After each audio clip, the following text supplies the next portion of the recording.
Welcome to The Quo, a community of challengers, disruptors, and changemakers. I'm your host, Payal Patel. Join me as I dive into stories at the intersection of gender, race, and social and economic issues. This podcast series spotlights individuals from various industries, disciplines, and walks of life who are challenging the status quo. Through interesting and thought-provoking conversations, The Quo aims to elevate the voices and stories of endeavoring change agents in hopes of empowering communities and inspiring meaningful change within our society through education, advocacy, and the power of storytelling. Are you ready? Let's get it.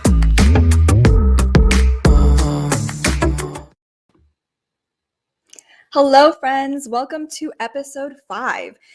Today, we're going to dive into a variety of different topics, which speaks to the versatility and talents of this episode's guest. In the short amount of time that I've spent with her and gotten to know her, she and I have become friends, supporters, and admirers of one another's work. A prime example of women supporting women. Her name is Saundretta James. She's the owner and founder of Africana Cultura Fashion, a clothing business that celebrates the African culture through fashion. Her pieces are truly vibrant and exquisite. You just got to see it. And it's always a point of conversation when I see her.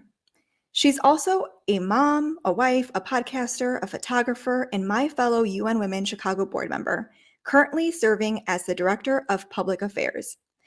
And so I thought it was fitting to have her on this episode as it is International Day of the Girl today, a UN-sponsored day of observance that specifically works in tandem with the women's arm of the United Nations, which is UN Women, created to working towards achieving gender equality.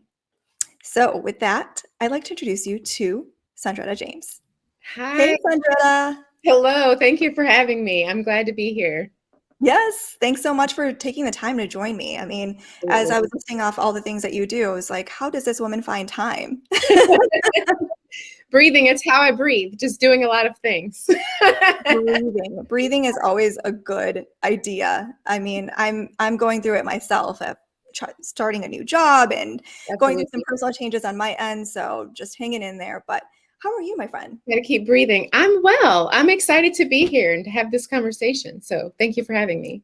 Yeah. No, me too. I feel like there's so much that you and I can talk about. And even before we started recording this episode, I feel like we already started having an episode of our own, just talking about all the ways in which the things that we see kind of shock us. And we're like, wow, there is still a lot of status quo out there that has resistance to challenging, right? We were like talking about things we see on social media. It's probably where I get the social media fatigue that I was talking about with you. I'm like, sometimes the comments you'll read, it's a lot.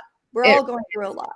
And I'm like, is this me on the podcast? Because it was such a good conversation, right? It was. Part of me was like, stop talking and save this for the actual episode.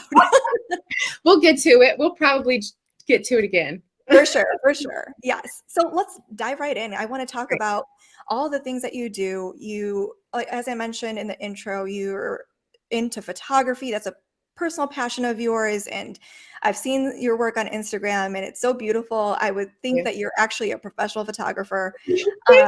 Yeah.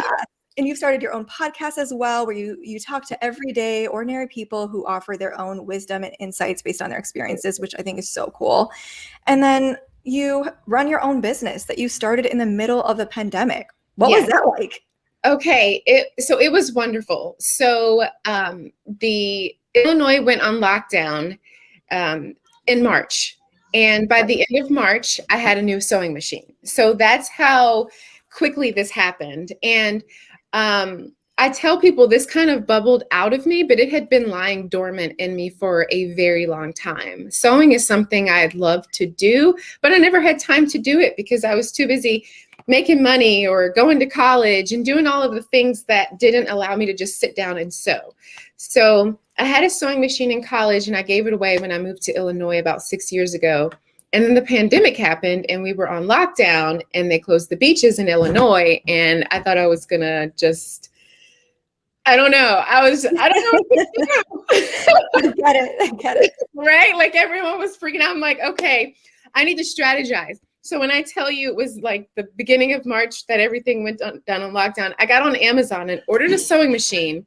It got to me and I started sewing. I looked at these beautiful prints that I always admired and wanted to make my own dresses and turned it into an outlet where I would go into a closet, my closet that I turned into a sewing room. And my husband was working from home because no one was, a lot of people were, thank God, he was able to work from home. So we would like take turns with the kids and I would go in the room, lock the door and sew. And it was like just the sound, it was therapy for me. And so I didn't intend to turn it into a business. It was, I would make a dress and then show it off. My husband was like, oh my gosh, you need to post pictures. I didn't have Instagram. I didn't have social media at the time. Okay. So that wasn't going to happen. And I had friends, I would send them pictures of the dresses and they were like, what in the world? Like, how did you learn this? Right. And so I would go on YouTube and it was really just, it came out of me. I didn't use a pattern. I would just design. I would draw what I wanted to wear and then I would sew it. So, and then my fabric would be coming in. My neighbor would be like, I see all this mail, because I just always had fabric coming in, Yeah. And finally I decided, maybe I will sell some of like scarves and stuff like that because I really want my art to be, I think of it as art and I would love for it to be in an art museum someday. But I decided to start an Etsy page and I started selling my pieces on Etsy. So that's really how it all started, just like that. I love Not it. It's just such survival. yeah.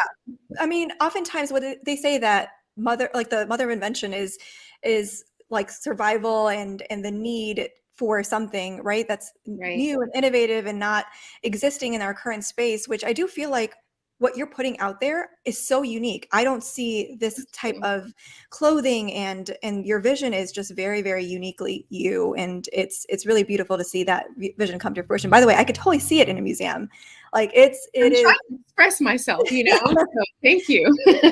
yeah. And I will say that there is something about fashion that is empowering. It's actually oftentimes when I struggle with confidence, it's a matter of putting on something that makes me feel empowered. And so I don't know is that your experience as well? Yes, it's a statement for me. If I remember working at a job and a woman said, you always dress up. Well, it makes me feel good to come into this place, right? Like if I didn't dress up and put on the earrings, I might not want to come in here. Like this is going to be a fashion show for me, Yeah. right? So it really does help to brighten your mood or whatever you use your fashion for. Yeah, So. no, for sure. And for me, especially as a woman, I know that there are times that I have pieces in my closet specifically that I know I go to when I have that important meeting at work and I want to kill it in that presentation, or I have an important discussion with my boss and I want to go in there and really just knock it out of the park. There are pieces of clothing that really inspire me to do that. Like, Yes. For me, it's a yellow pair of heels. If I put on some poppin' yellow heels, it's me saying like, you don't own me. I'm going to wear whatever color I want to wear. That's me saying that I don't know why, but it's just yellow is so loud for people. And it's my way of yelling out at people like, get my way. Right. No, I love that. I love that because you're right. Colors do have that sort of expression. Like I'm being unapologetically me in this color that's a unique palette. I actually had a boss's wife one time in the past as I was working come up to me and tell me that she didn't like me wearing red. I mean, Okay. but the reason she goes, it's too sexy of a color. Oh And no. Well, she's like, I just don't think you should be in a sexy color at work. I was like, what? You know what? The next time I saw her, I probably wore red again. yeah, there you go. Yeah, you incited something in her. I don't know, but you keep wearing red if you need to. I mean, it's just there's something to be said That's about hilarious. the way that it makes people feel when they put it Right. on and the way that it's perceived. Like clearly that Absolutely. color did trigger something. So there's something to be said about fashion and empowerment. And I love what it does for especially women. It's wonderful. Yes, thank you Yeah. for saying that. Absolutely. Yeah. No, it's so great to see what you've done with that. And then beyond that, I mean, you've got a lot more going on, and what I think is so great about how you've navigated the challenges of the pandemic and anything that comes your way, you find those opportunities to really kind of bring you back to your zen. And so I want to hear about like what prompted you to start your podcast and pursue your photography and put it out there. Right. So for my podcast, what prompted me is me not being able to speak to a lot of people right now. I know it seems Mhm. weird, we have Zoom, but I haven't really been able to have those conversations with people that are just down to earth that I usually get to because I'm not out at the grocery stores as much. I do order my groceries a lot. Sometimes I go into the grocery store, but we're social distancing. So there's not those spontaneous times where I can have these deep conversations. Obviously, this is happening now and I'm doing it more with you and women, but I lacked that. I missed that. So being able to just kick it, I feel like I'm just kicking it with people. It's my way of speaking out to my friends that I do not get to have the phone conversation with because they may not pick up the phone because they're too busy, and we get in our busy lives. As you can see, I'm very busy. And so it's just nice for people to know I'm here. I want to talk to you, but I may not have time to talk to you on the phone.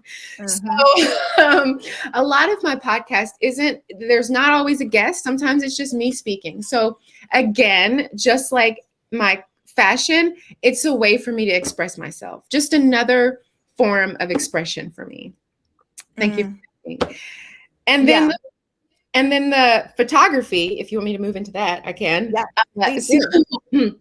that came from my husband bought me a professional camera because every time I went into, and this was from a very young age, it was usually Walmart too. They had those cameras in the back, and I was always like, oh, I want, one of these expensive cameras because I was like heavy on the disposable cameras back in the day. Like I had millions of them, and I was always taking pictures. I loved taking pictures just to express myself and to capture memories. So when my daughter passed away, which was years ago in 2013, I had a lot of different ways I expressed myself. Now, during the pandemic we're in, and the photography that I put up on Instagram, I put a poem with it. Recently, it's more love poems, but I also express my grief. So I'll see a wave and it's like crashing, and it represents how I feel like when my grief comes, when you're crying because you lost your child. And so it's a healthy way, very healthy way for me to express my grief. So another Yeah. form of expression. I was just gonna say you have a very expressive sort of personality. I mean, that's great that you found the outlets that make you most comfortable in expressing who I you need, are and showing yeah, up in the world, right? That's yeah. Yeah. And actually, I wanted to pivot to that very important topic that you brought up about your daughter. And thank you for, first of all, being comfortable enough to even share this. But the reason why I also wanted to bring some awareness to this is because it is Pregnancy and Infant Loss Awareness Month, Yes. miscarriage awareness as well. So that is for the month of October, and it's something that you on your social platforms have been actively bringing light and shedding light to. And so one of the things, as I was kind of just doing my own personal learning, I found out that 1 in 4 people actually experience pregnancy or infant loss. And that number was so staggering to me because I was like, you don't hear about it enough. No. And you don't hear about it enough because I think a lot of people, I imagine, are struggling with the processing of the grief, but also maybe dealing with isolation and shame and in guilt. And that's certainly how, you see it play out in the media and in mainstream. But that conversation is just not being had enough. And I wonder if there's something that we can all do to let people know they're not alone in this. And I know that, as someone who's actually experienced this, I would love to hear your take on, what kind of awareness we should be bringing to this topic, and how can everyone be more helpful and comforting to bereaving parents? Yes, and thank you for asking this question, because it's very important, and I believe it's cultural. I think in American culture, in America, we very much, you got to pick up and keep going. So you can lose someone. Now during COVID-19, a lot of people are grieving. So everyone's like, we need to slow down. But when you lose someone and the world keeps going, it's very much like, get back to work, keep going. Like, that's really the American spirit. Like, we get back up and we push through. So I think it's easy to feel guilt and shame if you're still struggling with something, because you feel like in 3 days, you should be able to get back up and keep going. And so I believe not a lot of people talk about it for that reason. I think it's also cultural. I think that there are some people who don't want their family members to talk about it. It's a source of shame. They don't want anyone to say anything. I think what we can do about it is talk about it anyway. That's what I've been doing. I moved to Illinois specifically to go to seminary because I was speaking out in the church about child loss. And I really wasn't involved in church before I lost my daughter. It was very much, I lost my daughter and turned to God to get through it. Thought that seminary would be the place where I need to speak out because it's taboo to talk about. But then I realized it's taboo to talk about it everywhere. Like, people don't talk about it in church. People don't talk about it outside of church. Like, it's not something anyone wants to touch. So I think for me, I had to get the courage. Again, I'm expressive. So you're not going to shut me up. So I'm going to have to talk about this in order to get through it, right? Talk therapy. That's what helps me. That's what helped me. So I find that when people ask me how many children I have, I say I have 2 and 1 in heaven. So I think for me, and every time my stomach, it gets knots in it, because it is something that, one time I told a lady, it was our neighbor. She saw me from the beginning of my pregnancy. This was my first pregnancy. Didn't see this coming at all. Okay. And lost my daughter at 34 weeks.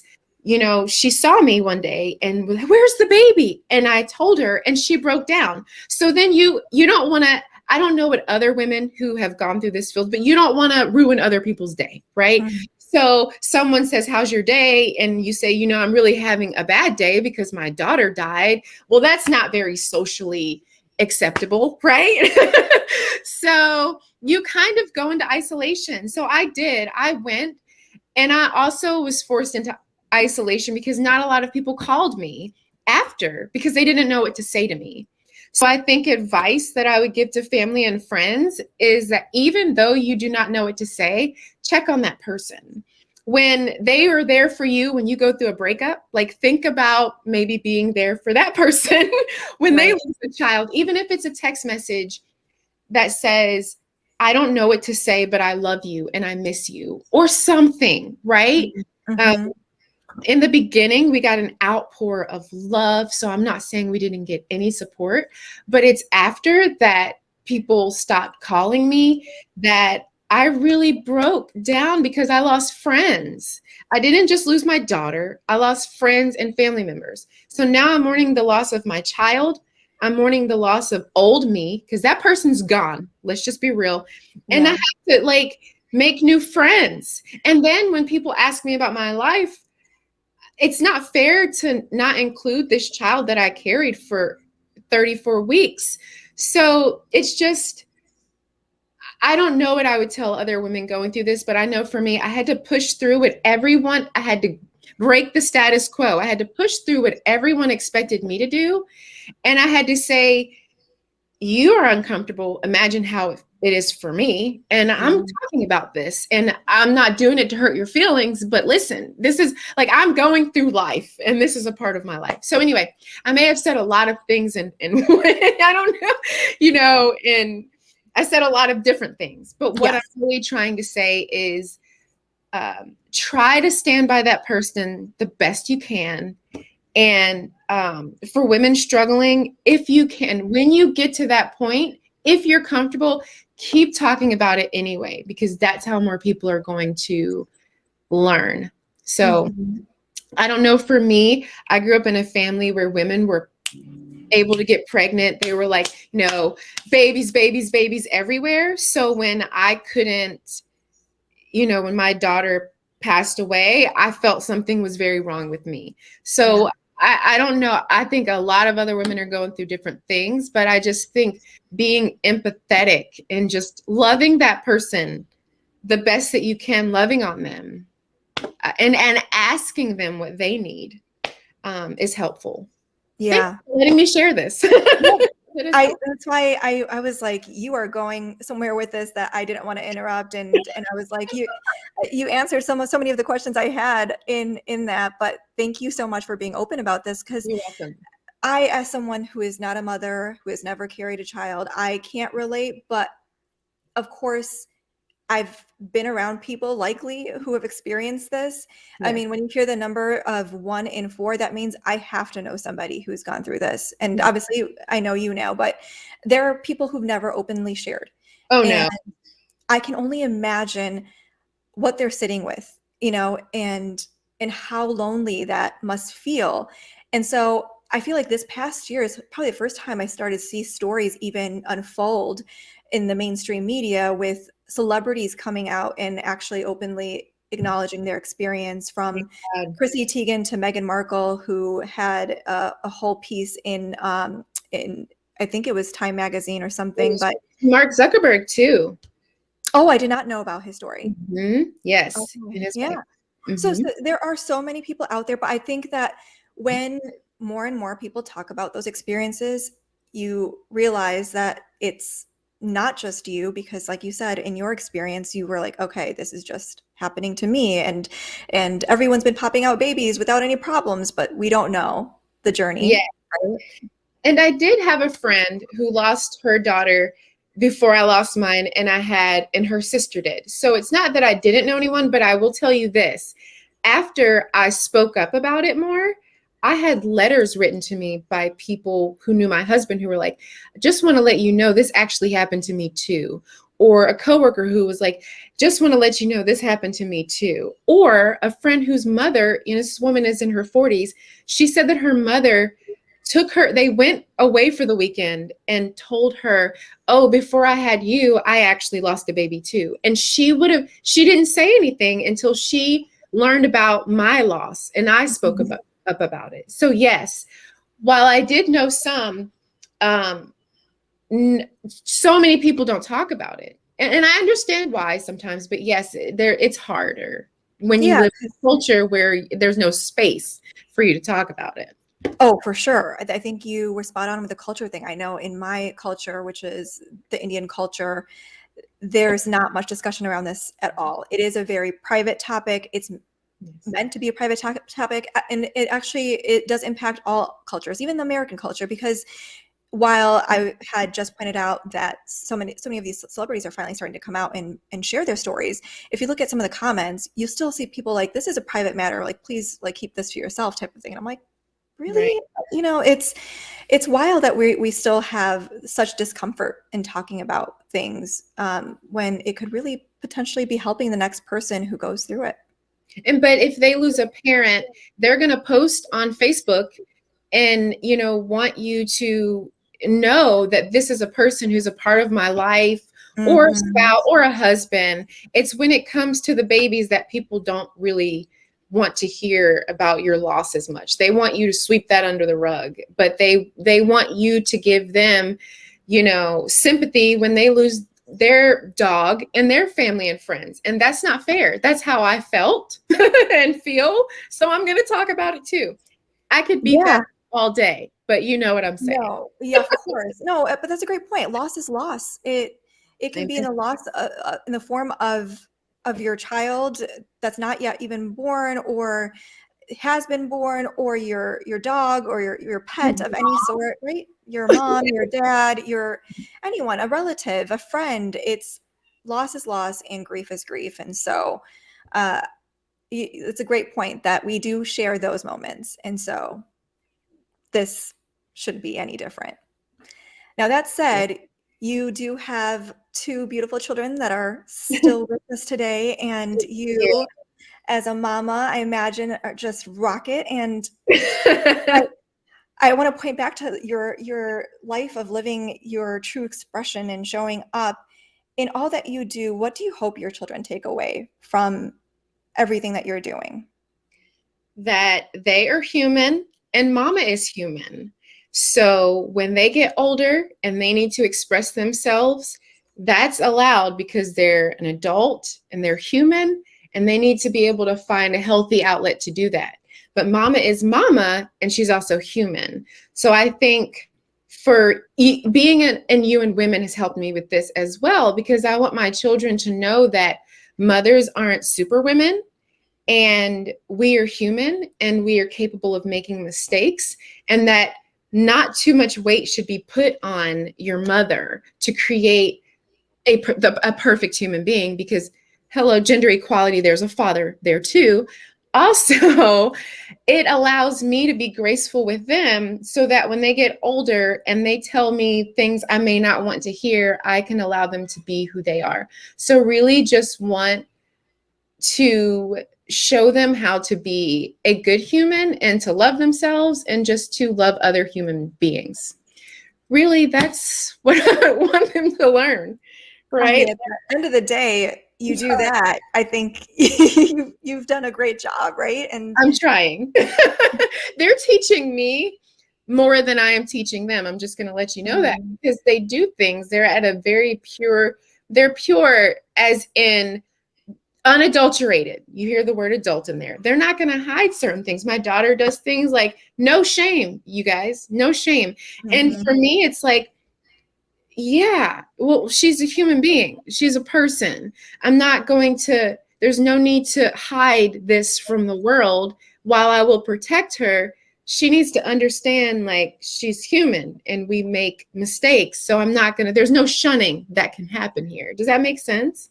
Absolutely. No, for sure. I think that, first of all, that makes a lot of sense. And second of all, you know what I thought was really interesting when you and I joined UN Women Chicago at the same time, right? We joined the board of directors at the same time, I should say. Right. We became board members this past summer. And as part of my role as the director of communications and marketing, I was obviously compiling all the bios and putting it up on the website. And in that, like, I got to know everyone through their words. And so as I was putting up your bio, I was so fascinated with how you had actually framed your identity and who you are and your story. I love that you said that putting health and family first is what makes you feel powerful. Right. I love when people are really intentional about what makes them feel powerful, and then that becomes why they choose to do what they do. But that also your identity as a mother has also played into why you've joined the cause for gender equality.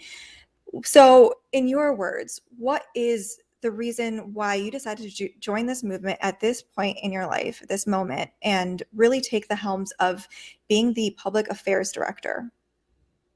Well, to speak on the bio, I'm going to answer your question by talking directly about that bio. I talked about that bio on purpose the way that I did because of former identity issues I had before I was pregnant with my first child. And again, I've told people old Saundretta's gone, because when I lost her, you know, when that ultrasound, like when her heart stopped, I tell people mine did and started beating a totally different way.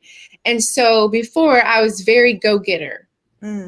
And like I am now not in the same way. I'm not go-getter. I'm more like, this is what I love to do. Before it was like, how many status accolades can I get? So I didn't list my degrees on purpose. I have a lot more than I listed in that bio. I didn't list all of my schools because it was me saying to myself that I am more than all of these things, and that it is okay for a woman to be powerful and also be a mother and have a family, because sometimes we separate the two and we say, well, if you're a woman and you stay home and you have a husband, then you're like this. And also becoming a mom, you get treated a lot less than you should in our world, especially if you're a stay-at-home mom. So I wanted to give a shout out to my stay-at-home moms and be like, look, woman, you are still powerful because you're doing something that is, you're raising the next generation. So just let everybody stop talking about you. And you are more than your accomplishments. And joining you in women, the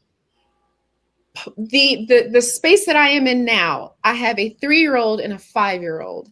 And for me, it is very important for me to remember who I am as a woman. So I need to be around other women who are like-minded, intelligent, want to care for the world. And if I want to teach my children how to do that, I need to let them see me doing that. So that's the main reason why I joined UN Women, because I care about people. I care about the world, but I can't just care about the people in my house. Like, there are other people in the world that I care about. And I want to show my children, like, the world doesn't revolve around us as a family. Like, the American dream, it's very family centered, and that's good, but it starts to become, for me, like an idol, like this thing that, like, if you don't have a family, a husband, a house, then you're doing something wrong, right? And so we like beat ourselves up. Like, I remember years before I got married, I was Googling, like, is marriage obsolete? Like, I don't even think is anyone gonna ever want to marry me? And now I'm like, listen, okay, it's great, but there's more to our life than just being married and having children. And not just, but those are great things, but there are other great things too, you know? Yeah. And so if I can do both and show my daughter that you can do both, then I have been successful. If I can show my son that he can have a partner who can take care of their children, his children, and still care about other things in their life, then I feel like I've done my job. Does that make sense? It does. And And you it, and and I can relate. helps me with that because they're awesome. There are, yeah. I was like, as we were talking about before we started recording, I'm like, we have quite a team. They are really incredible women who are doing incredible Yes. things in their own right. They're on their own terms.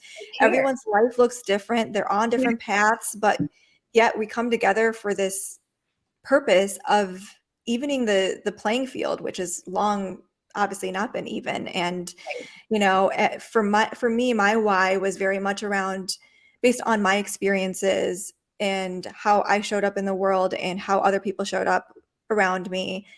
And that guided my decision to join and try to be part of the solution when I had been around the problem for so long. And, you know, and thank you for sharing about, you know, just women's identities outside of marriage and you know, children, because that's been a battle that I've had to fight. And as a single woman who is not married and does not have children right now, you know, oftentimes, especially when I'm around family, I'll get the question, why not? Why are you still single? And why haven't you found somebody? It's almost like nothing else about my identity is valid. Yes, exactly, right? And you feel in even okay, watching the Disney princess movies, or just it's okay to want to be married. It's okay to want to have children. It's not okay that you feel shamed because you're not in that space at the time of your life. It's I'm going to be working on the campaign for ending child marriage coming soon, which I'll talk about in a little bit. Yep. And it really struck me. It triggered me in such a way because some of us are forced into marriages just socially, out of social status, and not wanting to feel we're not doing the next thing that is on the list. I'm not saying that's me. I'm just going to let you know it's out there. And I have felt those pressures. You have family members who are like, when are you going to get married? But then you get married and they're like, when are you going to have a baby? And you're like, hold on, you don't even know what my womb is capable of. Like, you don't know if I can conceive children, right? So there's more to life than that. And I think people need to know that so they know there's nothing wrong with them if they're not married, because there's nothing wrong. You know, you're living a different path. Absolutely right. And that's why I'm being mindful, intentional about how I also, you know, show up around other women because I don't want to project anything of that nature. Anything like, oh, like are you not dating and why not? Like, you know, I'm mindful because I know what that's like. You know, this is not my season for that. And then on the flip side, as a potential wife or mother that is staying at home and has made that choice, and someone coming out of the left field going like, oh, like, well, what about your career? And I Thank mean, you. Right. Right. like why don't you have a job? Yeah, but it's like, Right. I have a job. I'm working, boo. I'm working, baby. Don't trust me. There's a lot of fluids and throw up all over me. This isn't just, I'm not chilling, No, right. Yeah, as my mom, who didn't work in the traditional sense, I can tell you, my brother and I put her to work. Let me tell you what, my children put me to work. I'm very I sleep at night, okay, because I am exhausted. Right. So, mad respect for women who are at home and doing the parenting thing and taking care of things there, to the women who are in their chosen profession and killing it, and to the women who are doing both too. Like, it's just whatever works for your personal journey. So yes, absolutely. And your family, like, mind your own business, people. It's going to be all right. Yes. I'm always like, it's not you that has to wake up to this person that I'm going to choose. So why are you concerned with this? Like, you are not in my home. That's very true. Thank you. Well said. Oh my goodness. Well, that segues really well into the efforts for gender equality and the work that we're doing at the UN Women Chicago. Yes. And you've specifically been really involved with the He for She campaign, which is what our upcoming event is going to be supporting. And we'll talk about what that event is. But over these past few weeks, you've been interviewing people and putting together videos and talking to people about their stances and their positions on He for She. First of all, explain what He for She, the campaign, is, and then tell us what you've learned so far in listening to other people's journeys.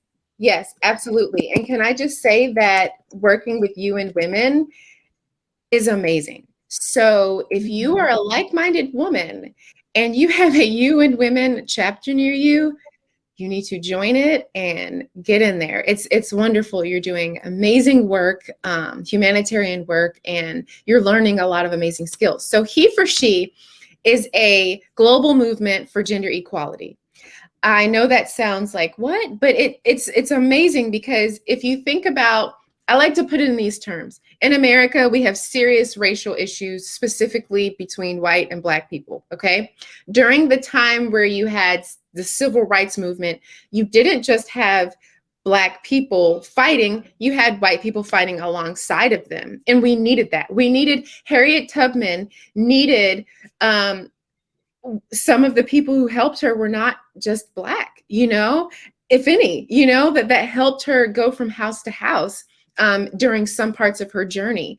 And so I like to think that if we have men and women at odds, and we have women who are locked out of spaces where men are getting all of the power, it's up to men to help come alongside of us, to help us fight, to fight with us to achieve that. If you have a daughter and you want to see her grab more opportunities, if you have a mother and you've seen her struggle, your wife, it's amazing when we can come together. So it's men for women, men who are working with UN Women, working out in their communities to help to create these amazing opportunities alongside women. So we're working together. So it's He for She. And I really feel honored, he helping she, working alongside she, to be working on this campaign. We're coming towards the end of it. It's been an amazing video campaign. I've gotten a chance to listen to the stories. We're calling it Stories of Solidarity. I've gotten a chance to listen to men and women talk about the role that women have played in their homes. They've given tips on what you can do to be an ally, what you can do to help to advance the movement for gender equality, not just a movement, but in your home. How can you come alongside your wife and help her do that laundry, help her with your children? So it's been an amazing journey. I hope I am answering that question because you are. That's what it's that's what it's been amazing. It's been an amazing journey. So I do encourage whoever is watching or listening to go to heforshe.org, but also UN Women Chicago, and take a look on our Instagram TV. Listen to these stories. They're amazing. Some are 5 minutes long, some are 20 minutes long. And you just get to listen to each individual talk about why it is important for men to come alongside women so that we can have more equality. Yeah, I think Yeah. it's a brilliant movement because I've always said from the beginning, in my first episode, my solo episode, I talked about this.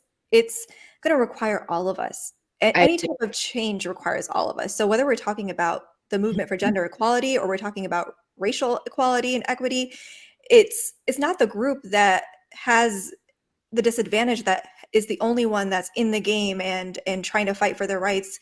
It's truly when those who are in the positions of privilege and power can also come in and be true allies.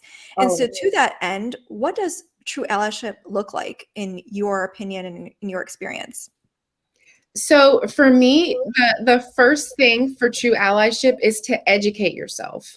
What is going on? So for me, I like to you can look on UN Women's website. There are a lot of other resources, but educate yourself to find out what are the resources that women are lacking. Some people are just ignorant. They don't, and I don't mean that in a bad way. I mean, like literally, they just don't know. They do not know because they are not in circles where they're seeing women struggle. So they have no idea. They don't know that girls are struggling with education because maybe in their neighborhood, that's not something that they even see. They don't know that they're locking women out of spaces because they're around a bunch of men. So they have no idea. So educate yourself first.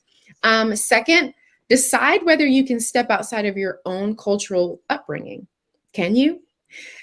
We have to realize a lot of these barriers interrupt thousands of years of strong cultural teachings. So we talked about this earlier. So are you a person, do you know how you truly feel about women?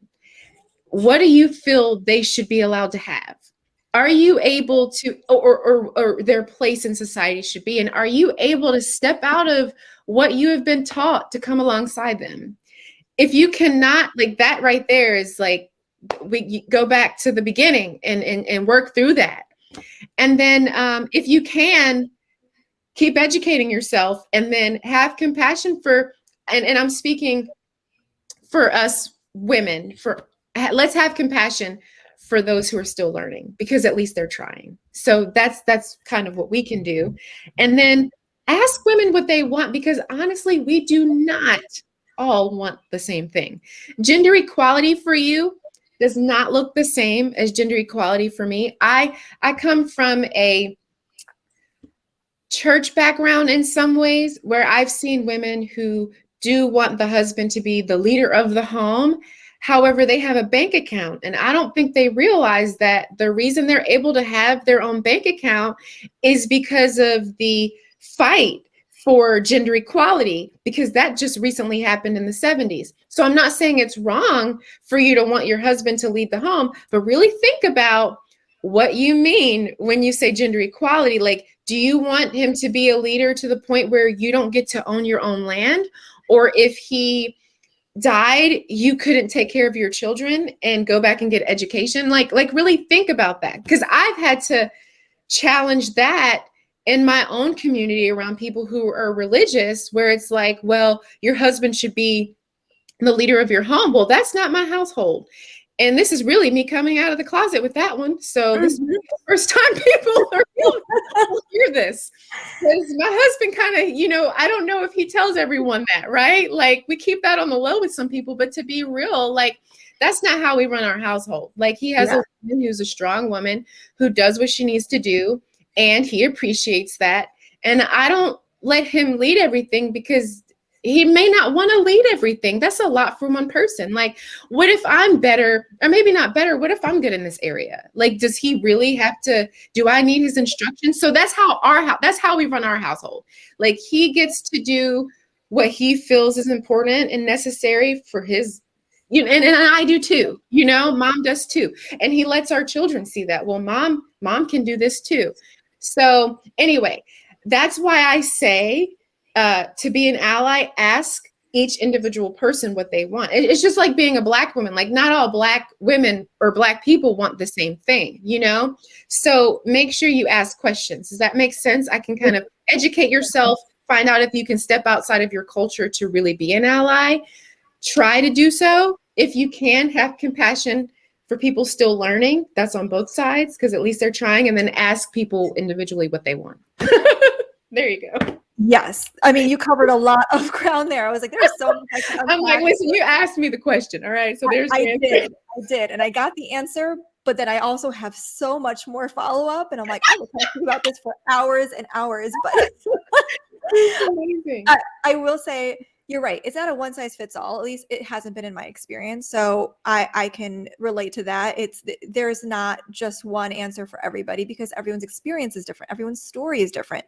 Yeah. And what you don't know is what you don't know is so true. And the education piece. So the one thing though I have found in this like past year, with all the tensions rising across the board, whether we're talking about gender equality, racial equality, all of it, is that with people who may even be trying to learn and are making mistakes, there's this cancel culture that's been built, right? So I want to get your thoughts on this, because I always say that, look, I can appreciate a culture of accountability. Right. Yes. Cancel culture, I don't know. What are your thoughts? I feel like if you're walking down a road and you trip on a rock, and then everyone's like, well, you're canceled, like you've got to get her off the road, you completely miss that they're on your road. Like, they're on the road with you. They're stumbling because they do not know. Go help them up, talk to them. And even if you don't want to help them up, like, look at them as they fall across the rock and be like, hey, this is how you get back up again. Like, we're all going to help each other through this. You can't just say like, oh, you're done, you're off of the road now because you tripped. Because again, we're having to interrupt thousands of years of strong cultural teachings. So let's be more graceful. Let's be graceful with each other. It doesn't happen overnight. There's that compassion piece, the empathy piece, the understanding piece, right? That needs to come into play, because as we're talking about allyship, we don't want to discourage allyship. As people are trying and really trying to walk that path with you, and then that trip up, you see, you're like, nope, get out of my path, then you're going to lose allies, is how I see it. Like, well, yeah, you won't. I mean, as a Black woman, do you know how many times I've had to like be compassionate or have empathy over? Do you know how many times I've had to just take a step back and let someone stumble? And then I lived abroad. When I lived in Mexico, there were certain parts of Mexico that were very rural. They had never seen a Black woman, and they would like ask to touch my skin. Or one person like just literally stuck their fingers in my hair, which isn't okay, right?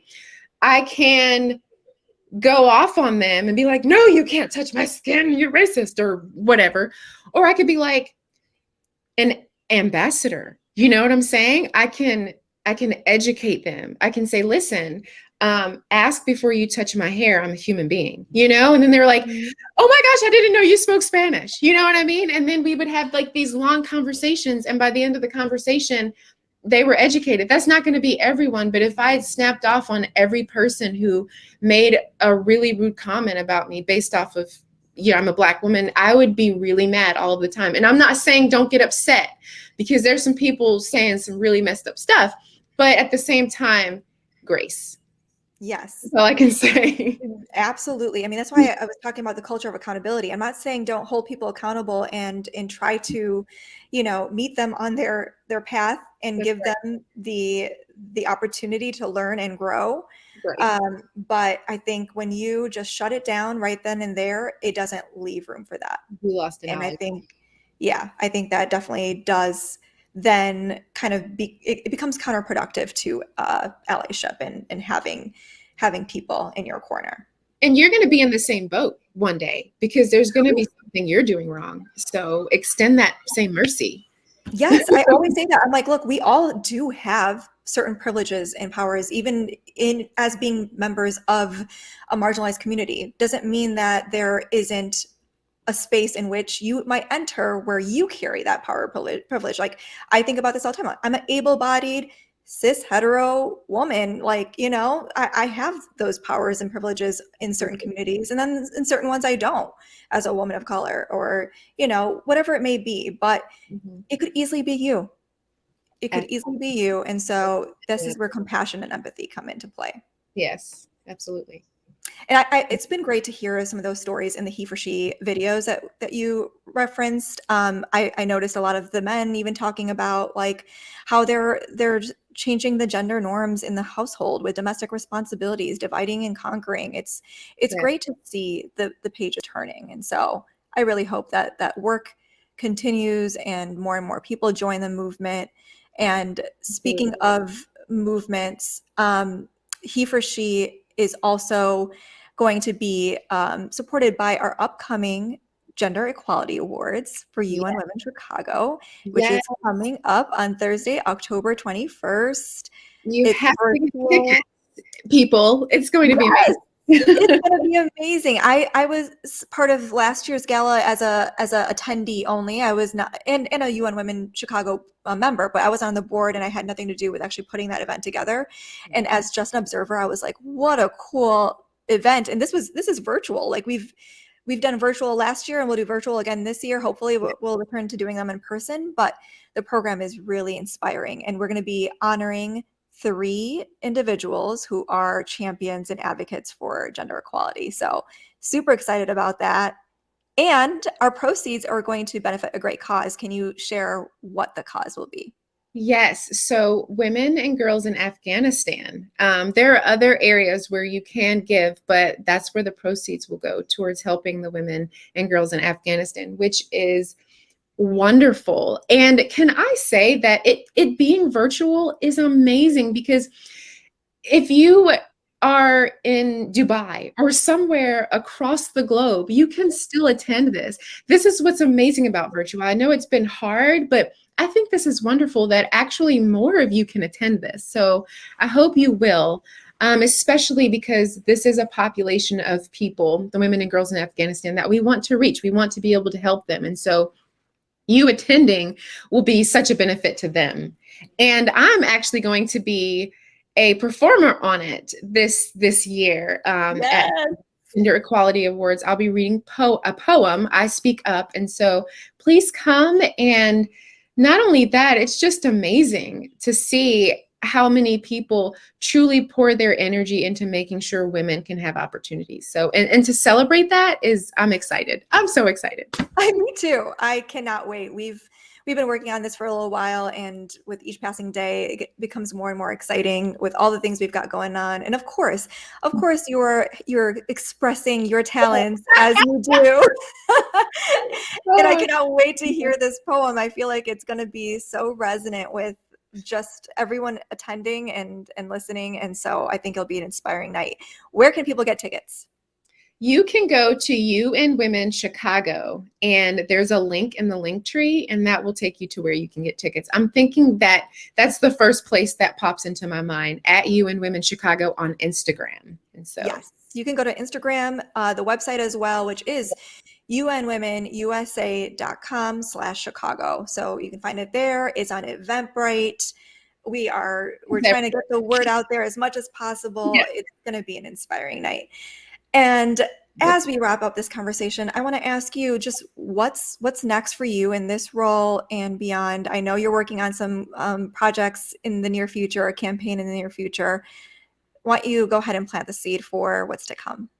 So there is still a need to end child marriage in the United States of America. And I know that sounds weird. Most people think, oh, child marriage, and they're You going to think tell it's you a foreign country, right? Like you think it's that's not what they're going happening to here. say.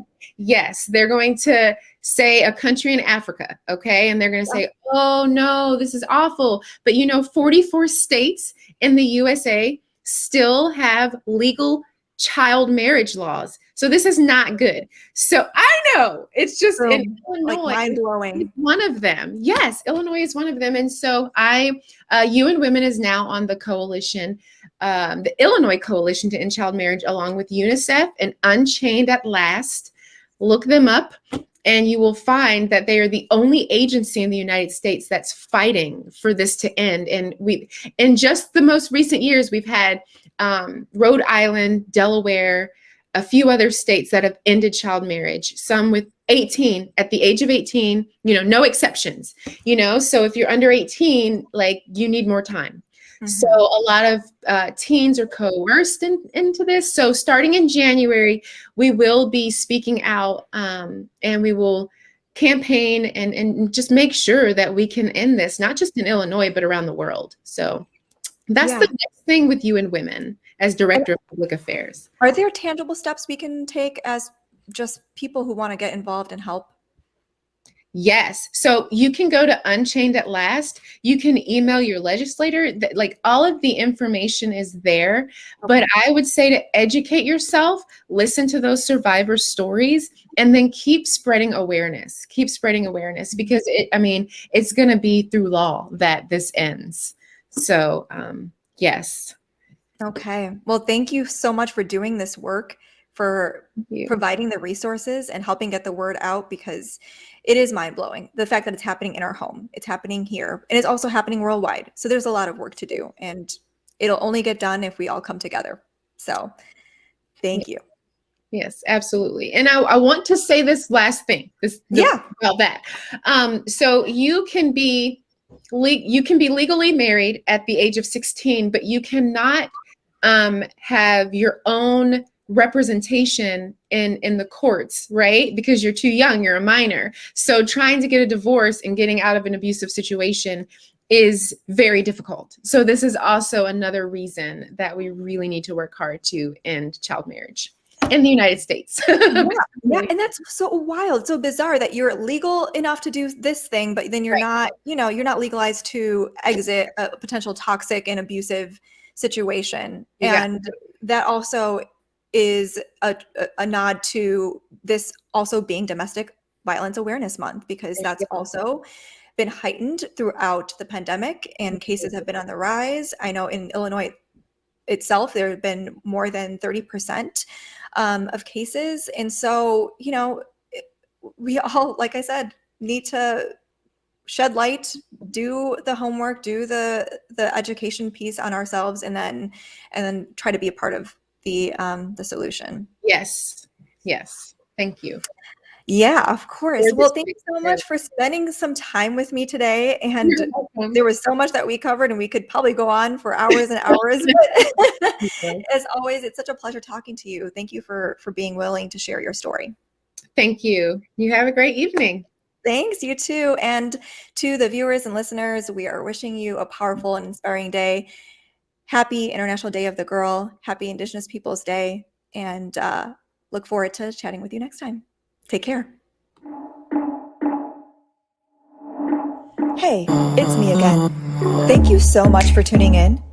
If you enjoyed this episode, and I really hope you did, please subscribe to the show on your favorite streaming service so that you're notified when new episodes are posted. Also, be sure to follow The Quo on social media at The Quo Media across all platforms for the latest and greatest. Thanks again for joining, supporting, and uplifting the Quo community, or as I like to call it, our Quo horde. Catch you next time.